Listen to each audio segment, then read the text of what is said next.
En des oreilles, on a tout dit. Yes, Massif, encore une fois, c'est Spectre qui est F-Baby pour Parole Inutile. On parle pour ne rien dire en disant rien, on a tout dit. Avant même de commencer l'épisode, j'envoie un gros big up à la marque Ankera qui m'a fourni le polo. Et n'hésitez pas à aller check leur site ankera.com. C'est très à propos de parler de leurs produits vu que Kalash les a validés aussi et qu'aujourd'hui on parle de l'album de Kalash Mwakamoon. Donc je vous laisse le lien de leur site dans la description. N'hésitez pas à aller check leurs produits. Big up. Dans l'épisode précédent, donc du coup, là aujourd'hui on parle de l'album Mwakamoon, mais dans l'épisode précédent on parlait du label Mwakamoon. Je vous demandais qui est-ce qu'il devrait signer. J'ai fait un petit sondage sur Twitter suite à vos réponses, suite au tiercé de tête qui revenait le plus souvent. Et visiblement c'est Pond de Mike qui domine la marche. Suivi de très près par Meryl, ce qui fait plaisir puisque je pensais que j'étais pas super objectif par rapport à elle, mais visiblement il y a pas mal de gens qui sont assez d'accord. Donc continuez à laisser vos réponses sur mon Twitter même si le sondage sera fini, et à aller check l'épisode précédent sur la vidéo, vous allez déjà connaître. Donc on va rentrer dans le vif du sujet, l'album Mwakamoon, album super attendu. Avant même de revenir dessus, on va faire un petit résumé rapide des albums précédents de Kalash. Donc le premier album, c'est un album éponyme qui s'appelait Kalash. Je trouvais que c'était un bon album mais qui avait été un peu tiré par le bas, par les featuring. J'ai pas trop aimé le feat avec Daddy Mouri, ni celui avec Pai, ni celui avec Mahalat. Celui avec Rocky était un peu trop spé pour moi. Donc c'est un bon album, les sons solo étaient vraiment sympas. Arrête ton film, Ne m'en veux pas, Only God Can Judge Me. Il y avait vraiment de très bons sons sur cet album. Le number 2 classique. Alors le premier album c'était un peu l'album de la révélation. Le deuxième album c'était un peu l'album de la confirmation, avec où on sentait qu'il essayait de nouvelles choses avec Caribbean World. Le son avec Pompi ça a super bien marché en boîte de nuit. Il y a un son qui s'appelle Selon moi dessus qui est très sous-estimé, qui est pour moi l'un des meilleurs sons de Kalash. C'est aussi vers cette période qu'il a fait Je contrôle ma vie. Donc c'était l'album de la confirmation. Et Chaos qui était l'album de l'explosion avec Bendo, Taken. La consécration du feat avec Booba. Donc franchement il a une carrière qui ne fait qu'aller vers le haut depuis le début, et je pense qu'avec cet album là on continue. Alors ce qui est super drôle sur cet album précédent et aussi sur l'album de maintenant là, Mwakamoon, c'est que je me souviens en 2011 je disais tout le temps à Kalash, yo faut que tu fasses du rap, je lui tweetais ça tout le temps, yo c'est le rap qui te va faire du rap, etc. Et quand il a fait Bendo, c'est là qu'on a vu une vraie explosion de Kalash au niveau national. Il a dit que c'est notamment grâce à des artistes comme Travis Scott qui se sentait plus free d'en faire, et moi j'ai toujours senti qu'il pouvait en faire. Et en parlant de rap, entre Chaos et l'album de maintenant, il a sorti beaucoup de sons, que ce soit Moula, que ce soit Auchan, que ce soit enfin pas mal de sons, souvent des raps, pour garder son buzz au même niveau. Après moi j'aime pas forcément quand les artistes sortent beaucoup de sons entre les albums. J'aime bien quand les artistes se font un peu rares, parce que ce qui est enrichissant. Donc bon, technique de promo payante parce qu'il est vraiment resté dans l'esprit des gens quoi qu'il en soit. Mais bon, c'est pas forcément trop la technique d'approche que j'aime voir les artistes utiliser pour leur promo, même si visiblement ça fonctionne. Et alors un dernier truc, c'est que je remarque que Mwakamoon, c'est son album où il n'y a pas d'autres Mwaka invités, ce qui est un peu paradoxal, mais il y avait tellement de feats déjà, de gros feats sur l'album, que forcément il n'y avait pas forcément de place pour ça. Mais de toute façon j'ai remarqué qu'on se branle beaucoup sur les feats. Quand l'album a été annoncé, la tracklist, etc., tout le monde dit ah ouais les feats, ah ouais ce feat là, ah le feat. Et moi, je me suis toujours dit, les gars, on écoute l'album de telle personne, on n'écoute pas l'album de feat. Donc, bon, les feats, c'est super cool. C'est cool qu'il en ait eu d'aussi gros, mais c'est pas forcément pour ça qu'on écoute un album. Donc, on va rentrer dans le vif du sujet. Premier son, Mwaka Story. J'ai validé ça fort. La petite guitare au début, super sympa. Un son où il se livre un peu plus sur son passé, que ce soit dans la rue, que ce soit par rapport à sa famille. J'ai bien apprécié. Ce qui différencie un artiste sympa pour moi d'un très bon artiste, c'est l'artiste qui se livre et qui fait le public s'identifier à lui. Par exemple, Jay-Z, même s'il est multimilliardaire, on s'identifie à lui parce qu'il nous parle de ses problèmes avec Beyoncé, parce qu'il nous dit qu'il a attiré sur son petit frère quand il était jeune, que son père, qu'il a du mal à aimer parce que son père l'a abandonné quand il était petit. Donc voilà, les artistes qui réussissent à nous faire nous identifier à eux, c'est super cool. Et souvent aux Antilles, on a un peu du mal à se livrer. Je pense qu'on a une certaine pudeur par rapport à ça, mais dans Mwaka Story, il en parle un peu, sont bien off quand même comme il faut. Donc, bonne entrée en matière. On continue avec God Knows, validé, Mr. Movado, Gangsta for Life. Donc, c'est un son spirituel, sans être chiant. Souvent, il y a des sons spirituels, c'est en mode, bon, c'est bon, ça va là. Mais là, le refrain est bad. J'aime bien le truc, laissez Diabla parader. J'ai bien aimé la mélodie du refrain, tu vois, je trouve que c'est efficace dès la première écoute. Movado fait le taf, tu vois, c'est pas moqué de lui. Ils ont fait un petit passe-passe à la fin du son que j'ai bien apprécié. Passe-passe, c'est quand un artiste dit une phrase, ensuite l'autre artiste dit l'autre phrase, etc. Donc ça montre bien qu'ils ont travaillé le son ensemble, donc c'était cool. J'ai bien aimé le fait que Movado dise Gangsta for Life. Parce que je crois qu'il a arrêté de dire ça, donc je pense que c'est Kalash qui lui a dit, et pour le bon vieux temps, essaie de dire Gangsta for Life. Peut-être qu'il continue à le dire, j'écoute beaucoup moins de Jamaïcains maintenant, donc je sais pas. Donc c'est un petit feat intéressant, surtout que beaucoup de gens disaient, ouais, Kalash, à l'époque, il chante comme Movado, machin, machin. Genre, c'est facile de chanter comme Movado, c'est comme si t'es une meuf, je caricature, mais c'est comme si t'es une meuf, demain elle arrive et on lui dit, ah, tu chantes comme Beyoncé, genre, c'est facile de faire ça, enfin bon, bref. En tout cas, j'ai bien aimé le son. I Wanna Be Loved, bon. C'est clairement pas moi la cible de ce son. Je laisse les femmes dire ce qu'elles en pensent. Moi, bon, avec la radio, on sait pas, peut-être que ça va faire un hit et je vais aimer demain. Mais là, c'est le son que j'ai écouté. Je me suis dit, bon, ok, ça c'est pas pour moi. Je zappe. Moi, Camoun, donc le feat bien géré. Donc je profite du fait que je parle de ce son pour dire que plus on attend le son, plus on croit que ce sera un son, oh my god, machin, machin. Plus au final on est en mode, ah, je m'attendais à mieux, nanana. Mais au final, le son, il est bien géré, je trouve. Bon refrain de Kalash, bon couplet de Damso, bonne vibes du feat en général. Pour les délires, Damso a tué Kalash, machin, machin, faut être sérieux à un moment, c'est pas Eminem feat Jay-Z. C'est comme si sur Goosebumps de Kendrick Lamar feat Travis Scott, on disait, ah, Kendrick Lamar a tué Travis Scott, c'est pas du tout pour ça qu'on écoute un feat de ce style-là. Donc ouais, refrain super efficace, on a vu ce que ça donne en soirée. Pour moi c'est validé en tout cas. Ensuite on arrive à Mode Avion. Je le valide aussi parce que c'est un son de meuf, mais c'est pas un son comme Wanna Be Loved. C'est un son où il y a un peu une histoire, un concept, un point de vue donné. Donc je peux m'identifier à ça. Donc j'ai un peu validé le meuf roll one theme. J'ai bien aimé le petit sample dans l'instru, fonctionne super bien aussi. Donc j'ai bien aimé Mode Avion, je pense que... Je sais pas si ça me fait penser à Taken, je sais pas si ce sera un single. Parce qu'il est bien, mais il est un peu moins accessible que Taken pour le grand public. Mon avis, on verra après, on se trouve souvent à ce level là. Koussi Koussa, Fire, Niska a fait le taf comme jamais. J'avais pas super aimé leur précédente collaboration. J'ai oublié le titre, mais sur l'album précédent de Niska. Mais celui-là, j'ai bien aimé, tu sais, ça a du peps, les adlibs de Niska tuent, elle fait du sexe, et que du flop, enfin un truc comme ça. J'ai bien aimé. Pareil, je vois les trucs Niska, tuer Kalash. Si Kalash avait kické comme Niska sur ce son-là, le son aurait pas eu le même cosmos, ça aurait pas eu la même vibes.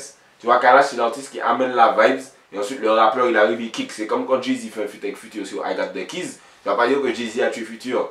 Ils n'ont pas le même rôle sur le son. Quand Pon de Mike va faire un son avec Niska, quand Lyrics va faire un son avec Damso, là on pourra savoir qui a tué qui, mais là c'est pas spécialement le but. Ensuite on arrive à Sirène, ok, ça là c'est le retour des sons pour meuf.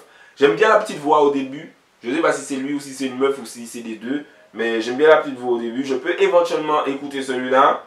Toi on dirait qu'il est moins famélique, tu vois. Je trouve que c'est pour les filles, mais tu peux un peu écouter. Tu vois, mais bon, voilà, c'est pas le son que je vais réécouter de ouf. Je sais, pareil, tu vois, il aime trop voler les meufs des gens. Tu vois, c'est pas forcément mon style de son, c'est pas moi la cible. Je laisse son public féminin, qui est visiblement assez nombreux, voir ce qu'il en pense. Snitch, le son m'a énervé. Yo, son t'a vénère moins. Pour moi, Snitch, alors il y a beaucoup de gens qui disent c'est nul, nanana. Faut écouter ça poser. Écoutez ça poser quand vous faites autre chose, vous faites un autre truc, écoutez ça poser. Pour moi, c'est la meilleure idée de l'album. Tu sais, le son comme si c'est un son d'amour, comme si c'est un son mélancolique un peu. Mais en fait, il parle à une poucave, il parle à une balance, il parle à un snitch. J'ai bien aimé le concept street, mais abordé de façon un peu mélodieuse et tout, surtout que le refrain, franchement, il est resté dans ma tête direct. Aucune pitié pour toi, non, franchement, j'ai bien aimé. Et boum, la crime arrive, il a tué tout le son, frère. Je me suis déjà fait lapider sur Twitter parce que j'ai dit que j'aimais pas la crime. Mais franchement, là, j'étais énervé. Le gars aussi, déjà, j'ai pas aimé son son avec Booba. Le gars, il a fait combien de clips cinéma, j'ai pour faire un vieux son comme ça avec Booba. J'ai pas trop aimé le son de Booba. Et là, il gâche presque l'un de mes sons préférés de Kalash sur son album. Non, franchement, j'étais pas content. Tu vois? Et qui, dans la team créative de l'album de Kalash, qui écoutait ce son-là, il s'est dit, yo, je veux la crime sur ce son. C'est la bonne idée. Il faut l'inviter. Mais pourquoi vous avez fait ça? Je sais pas. Enfin, bon, bref. Franchement, le son, il est lourd. Moi, j'imagine juste si on avait eu un Booba ou même Damso. Ou même pas. Pour moi, ça, c'est un son qui aurait dû être en solo. Je suis vénère, frère. J'aime beaucoup ce son. Et je vais l'écouter en boucle. Et je serai obligé d'écouter la crime à chaque fois. Et je suis énervé. Bref, on passe au son suivant. I Can See Why. Ça, c'est l'uppercut. Tu sais, t'es dans un match de boxe. Tu crois qu'il va te donner un dire boum, uppercut. C'est-à-dire que ce son-là, je l'ai écouté et je me suis dit, wow, je m'y attendais pas. Kinko, ça, je me suis dit, c'est qui? Ça doit être encore un ami à Kalash. Il m'a parlé ça pour qu'il me dise des gars que je connais pas sur l'album. Les deux ont plié ça en mode ego trip, punchline, I can see why, nanana, tu sais pourquoi. J'ai beaucoup aimé ce son-là, en mode vibes, dans la voiture, ça passe super bien. Dans les bendos, ça va passer. Les bendos, pas les bendos, on vend de la drogue, les bendos, sens anti et convivial du terme. Ça va passer, ça va passer. Pour moi, c'est un feu absolu, ce son, c'est validé. Primi, il est sympa, tu vois, il parle de ses déboires avec la loi. Vocalement, il fait le taf, il se livre encore un peu. C'est un peu mélancolique. J'ai bien aimé le refrain. Primi, Big Up Vybz Kartel, Straight White Pre. Donc, tu vois, j'ai validé ce son-là. Et en parlant d'anglais, on arrive à Why, full English. Le gars a pris tout le son en anglais. Au début, je me suis dit, mais pourquoi tu fais ça? Pourquoi tu fais ça? Parce que déjà, le public français va se dire, ouais, pourquoi tu parles créole? Maintenant, il arrive, ils sont tout en anglais. Ensuite, il y a du français. Enfin, ils vont se perdre. Mais en fait, le son, il fonctionne bien. J'ai bien aimé. Avec Boss D-Genius, je crois que c'est D-Genius sur la prod et qui chante aussi sur le son. Le son, je l'ai vraiment validé. Il est vraiment bon. Je m'y attendais pas quand il a commencé en anglais. Je me suis dit, ah putain, un truc machin. Mais là, ouais. Non, j'ai bien aimé le refrain, j'ai bien aimé. Mon manga, quand c'est sorti, je me suis dit, yo, c'est quoi ce son de tapette, frère, pour annoncer ton album, m'en parler ça. Quand la radio a commencé à le passer 2 fois, je chantais le son toute la journée. Enfin bon.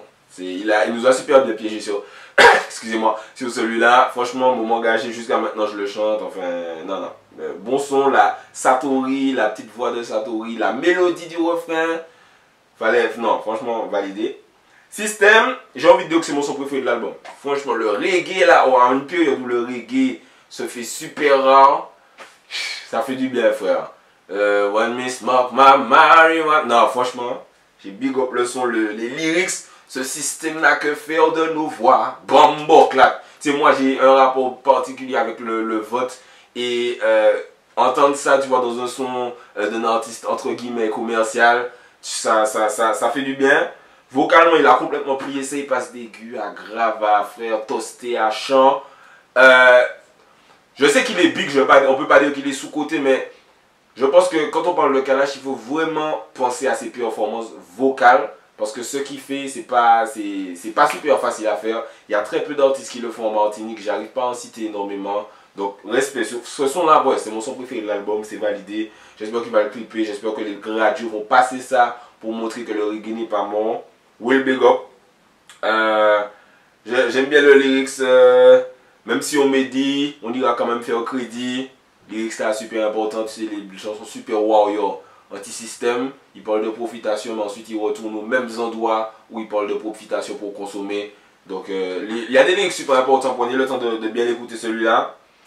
Ensuite on arrive à Else and Time, un deuxième son en anglais, je suis pas sûr que c'était super nécessaire. Je sais, il veut se faire son petit kiff, le son est sympa en plus, mais tu vois, les sons comme ça c'est comme les sons love.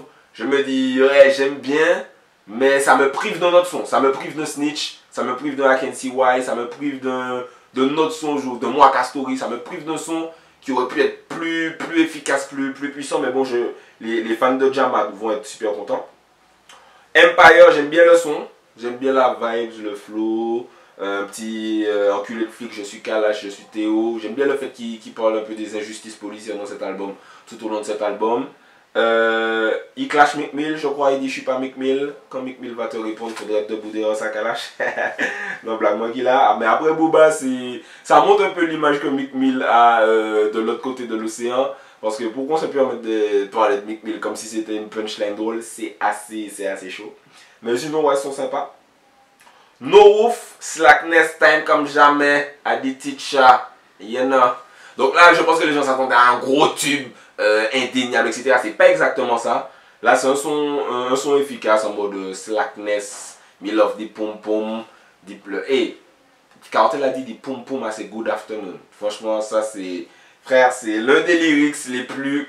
Dès qu'il parle de pom pom, your pom pom is paradise. Enfin, il dit des trucs sur les pom pom. Vybz Kartel, je pense qu'il aime vraiment les. Il aime les pom pom plus que nous on aime les pom pom. Je pense que c'est pas pareil. En plus, il y a son truc, yo, Punani a fit on sperm. Le gars répète ça.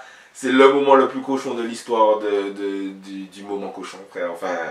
Non, le son il est sympa. Il est sympa, c'est pas le tube que beaucoup de gens attendaient.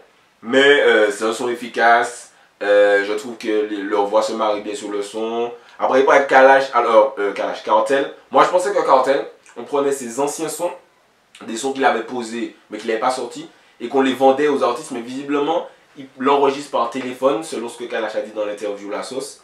Je trouve ça incroyable, parce que des fois je reconnais ça un peu, non on dirait ça c'est le Vybz Kartel de 2008, ça c'est le Vybz Kartel de truc, mais visiblement ce sont des nouveaux sons, je veux bien croire, pourquoi pas. En tout cas le son il est sympa sans être un tube incroyable, ça fait plaisir d'avoir un feat Kalash Vybz Kartel, je pense que c'est une réussite, c'est un accomplissement, donc big up. Laisse-moi te sauver, toute sa vie Kalash veut voler les meufs des gens. Donc ça c'est clairement pour les filles. Je crois qu'aucun garçon ne peut écouter ce son là du début à la fin et se dire ok, le truc maintenant. En vrai c'est un très bon son mais pareil, je pense que c'est pas moi la cible. Et c'est bizarre parce que j'écoute du R&B mais j'ai pas envie d'entendre Kalash faire ça. Enfin, quand je dis que j'ai pas envie, quand il le fait je sais que je vais jamais réécouter ce son. Bizarrement. J'aime bien You Are My Everything sur l'album numéro 2. Mais sinon, en général, les sons love de Kalash, c'est pas ce que je vais écouter le plus. C'est pas ce qui va me péter le plus. Donc, les choux qui aiment un loulou en secret, un gars qui fait... Non, les choux qui sortent avec un loulou et qui aiment un bon gars en secret, je pense que ça, c'est un son pour elle. Laisse-moi te sauver de ce loulou. Mais les filles aiment les loulous, elles veulent pas être sauvées. Kalash, arrête tes conneries. Même si, mais Kalash, c'est pas toi le bon gars. Enfin, je comprends pas. Non, blague moi qu'il a. Donc, en tout cas, ce son n'est pas pour moi. Il y en a là sous-estimé de ouf. Ce son, il est sorti, ça a pas fait un gros boom. Mais le Justice pour Théo et Adama, j'aime beaucoup. Le fait de dire des trucs sales avec une petite mélodie un peu sucrée, j'aime beaucoup. Le coucher avec moi, pute, voulez-vous. Non, j'aime beaucoup ce style-là. Donc, très sous-côté ce son, mais je l'écoute beaucoup. Il est entré dans ma caisse directement dès qu'il est sorti. J'aime beaucoup ce son. Et ensuite, il finit avec Ivory. Il est cool, mais j'aurais pas fermé l'album sur ce son-là, tu vois. Sur niveau séquence, bon, il y a beaucoup de gens qui vont pas écouter l'album dans l'ordre, de toute façon, les gens ne font plus trop ça. Mais moi, j'accorde beaucoup d'importance au séquencement, je crois que c'est comme ça qu'on dit, ou séquençage, je sais pas, bref, au sens des sons dans l'album. Et finir sur celui-là c'est un peu une interlude. Alors que le dernier son de l'album, c'est le truc qui te fait te dire, ah ouais, là j'ai fini un truc, machin. Et le son, il est bon, Ivory, j'aime bien, il clique bien dessus. Mais le fait de terminer l'album dessus, je suis pas sûr. Je suis pas sûr à ce niveau-là. Mais ça reste un très bon son. Il a une voix particulière dessus. Il kick de façon particulière dessus. Il a testé un nouveau style. J'ai bien apprécié. Est-ce que j'aurais terminé l'album sur ça? Non, mais ça reste un bon. Voilà, donc là j'ai un peu fait le résumé de tous les sons. Ça va être une super longue vidéo. J'espère que je vous ai pas endormi au milieu. Bon, en résumé, j'ai compté 9 sons lourds. 7 sons bien des bons sons, mais qui sont pas les meilleurs sons de Kalash. Et 4 sons que je vais sûrement pas trop écouter. Donc en gros, c'est un bon album. Je lui donne sur 20, 16, 17. Puisque justement il y a 20 sons, donc c'est assez facile de noter comme ça. Très bon album, mieux que Chaos. Je trouve qu'il est plus varié et il est plus abouti. Chaos est un peu noyé dans 3 gros tubes Bendo, Taken, Rouge et Bleu. Donc pour écouter le reste, c'était assez prenant. Ce qui est fou, c'est que malgré le potentiel qu'on sait qu'il a et qu'il a montré sur cet album, je suis sûr qu'il peut faire mieux, tu vois. Je suis sûr que Missy peut se poser, hiberner pendant 4-7 mois et nous sortir un 15 titres avec 15 titres lourds, indéniablement lourds. Je reste persuadé qu'il peut le faire et nous sortir un album 80 sur 20. Je reste persuadé qu'il peut le faire. Genre une pierre angulaire comme Mosaïque Créole, tu vois, le mec utopique, nostalgique à la con. Mais Mosaïque Créole, c'est l'album que je prends souvent en exemple, ou L'Indiscipliné de Focli, où chaque son est vraiment intemporel. C'est un moment, tu vois. Là, il y a des sons comme ça sur l'album. Il y a des sons comme ça un peu sur tous ces albums. Mais il y a des sons où je me dis, ah, je ne l'aurais pas mis celui-là. Ah, tu vois, il y a toujours 2 ou 3 sons comme ça. Malgré le fait que ce sont des albums super réussis. Je me dis, ah, il aurait mieux trié. Il aurait pu rajouter 1 ou 2 sons un peu plus classiques, plus perso, plus où il va au fond des choses. Ça aurait vraiment été un album parfait s'il alignait son talent mélodieux, les textes perso, les textes recherchés, les textes où il kick un peu. Je pense qu'il peut nous sortir un album encore meilleur que ça, malgré le fait que ce soit un très bon album. Bon, là, c'est le créatif qui parle, tu vois, le côté spontané qu'il a. Alors, je suis pas avec lui en studio, mais je suppose qu'il arrive en studio, il lance une prod, il écrit, il kick, et tu vois. Et ce côté spontané que beaucoup d'artistes qui viennent du dancehall ont, je pense que ça retire un peu de la réflexion. Je pense que ça retire un peu de ça. Si les artistes dancehall, même trap, même rap, se posaient un peu, antillais je veux dire, se posaient un peu pour réfléchir, pour se dire, ok, là j'ai envie de parler de ça, là je vais essayer de faire ce concept-là, d'aborder ça. Je pense qu'on aurait des albums qui sont vraiment plus aboutis. Et vu le niveau qu'on a déjà là, en parlant de Kalash, je pense qu'on peut vraiment toucher l'excellent. On peut vraiment faire des albums mieux que des rappeurs super confirmés, parce qu'on a une vibe que ces rappeurs-là n'ont pas de toute façon. Et je vais finir sur un truc, j'ai vu sur Twitter et sur Facebook beaucoup de gens qui disent « Ah ouais, je suis déçu de l'album, machin. » J'ai même vu, le jour de la sortie même, j'ai vu un mec qui a mis, je l'ai écouté en 5 minutes, c'est nul, nanana. Je trouve qu'il n'y a pas, c'est souvent de ce dont je parle, il n'y a plus aucun respect de la zik. On n'apprécie plus la zik comme il se doit. J'ai sorti Jeunesse Éternelle, je me rappelle, une mixtape que j'ai pris des mois pour faire, pour réfléchir, pour les feats ça a été une galère. Il y a des gens qui me disaient ouais je vais faire le feat, 6 mois plus tard j'avais pas de feat, les games relançaient, t'inquiète je pose ça pour toi, jusqu'à maintenant j'ai pas le feat. Donc c'est une galère de faire un gros projet comme ça, surtout en sachant que les gens écoutent maintenant un single, un clip, nanana. Et voir que les gens ils arrivent, ils écoutent même pas vraiment le son, et ils te disent non c'est nul, machin. Les sons, ils te disent non c'est nul l'album, je suis déçu, nanana. Respectez les sons, respectez les albums, prenez le temps de vous, pas forcément Kalash, mais là il y a Kérosène qui va sortir, il y a d'autres trucs qui vont, il y a des gars qui sortent des mixtapes, prenez le temps de vous asseoir et d'écouter les sons pour de vrai quoi, tu vois. Là je viens de voir par exemple que le feat avec Movado, il y a une intro du Liquid Rhythm dessus, tu vois, c'est un truc que à la première écoute t'entends pas, tu vois, et je parle de Jeunesse Éternelle, j'ai pas dit pourquoi. J'ai sorti la mixtape, je crois, un samedi, et genre 10 minutes après, il y a un mec qui est arrivé, il a dit « Oh ouais, je m'attendais à mieux, je suis déçu. » Frère, il y a genre 16 sons sur le truc, t'as écouté quoi? Donc prenez le temps, posez-vous. Moi, c'est mon hobby de faire une critique d'album, de son, de ce qui se passe dans la musique. Donc je vous la fais super de spi, mais prenez le temps de vous faire un vrai avis sur les albums. N'arrivez pas en mode « C'est le meilleur album du monde. Non, c'est nul truc. » Prenez le temps, écoutez. Ne soyez pas trop dans le c'est super lourd direct, trop dans le c'est super nul direct. Laissez le temps au temps. Moi, Cameroun validé, je pense qu'au fur et à mesure, on va commencer à aimer de plus en plus de sons. Kalash fait le taf comme d'habitude. Laissez-moi vos avis, dites-moi ce que vous en pensez. Si vous pensez que c'est nul, vous pouvez le dire aussi, il n'y a pas de souci. Si vous pensez que c'est lourd, vous pouvez le dire aussi. Si vous avez remarqué des trucs que j'ai pu oublier. Moi, mon top 3, comme je disais ce matin à quelques potos, c'est System, reggae lourd, Snitch. Il y a beaucoup de gens qui ne comprennent pas pourquoi, mais la mélodie de Snitch, le concept est super lourd. Et en 3, je mettrai Akensi Y. Donc laissez-moi vos sons préférés. Suivez-moi sur Snapchat, on continue le débat dessus. Big up à ceux qui me suivent déjà. C'était Spectacle pour Parole Inutile. On parle pour ne rien dire. Et on a beaucoup parlé aujourd'hui. En disant rien, on a tout dit. Brrr.